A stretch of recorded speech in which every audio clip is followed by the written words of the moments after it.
文化头，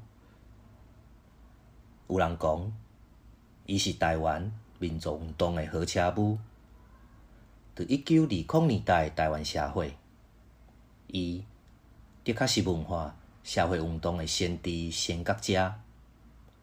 伊就是革命家蒋渭水先生。细汉伫宜兰大汉，老爸伫上京摆摊咧送命，所以伊也捌伫庙堂做过同期，老母搁去夜场做小时啊。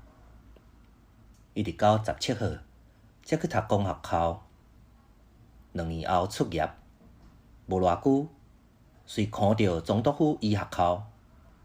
伫医学校读书的时，伊开始鼓吹民族运动，毋仅加入同盟会，甲中国的革命斗乌烟，甚至阁计划去北京暗杀想要做皇帝的袁世凯。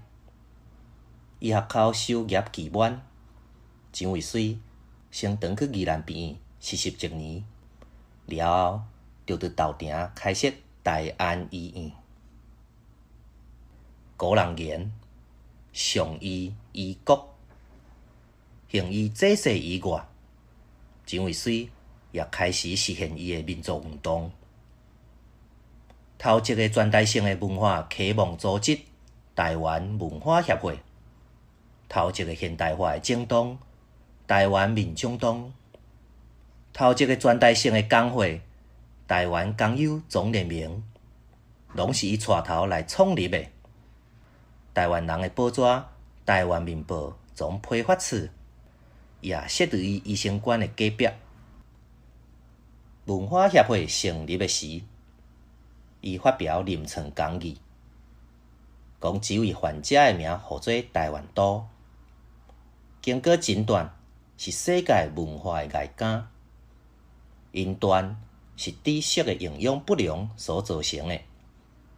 身为主治医师，伊所开的药方是各种文化的教育，剂量爱下最大量。文化协会分裂的时，伊说：同胞需团结，团结真有力。呼吁同志骹步着好做，做阵三甲来拍拼。因为反抗殖民统治，伊去互日本官厅，掠去做过几落遍监牢。笼仔内的教授拢真甲伊尊敬，甚至会说讲：文化头蒋渭水又阁来咯。台湾话无米头的头里，有头人的意思。文化头也就是文化的头人。1931年，渭水先生因为伤寒来过身，这40出头岁的伊算是少年亡。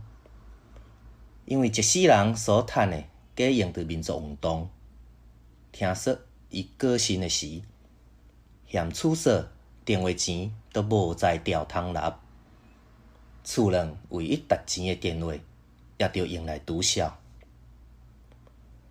伊的女夫人陈田女士死当时才32岁，青春年华着爱来酒歌，真侪人劝伊阁嫁。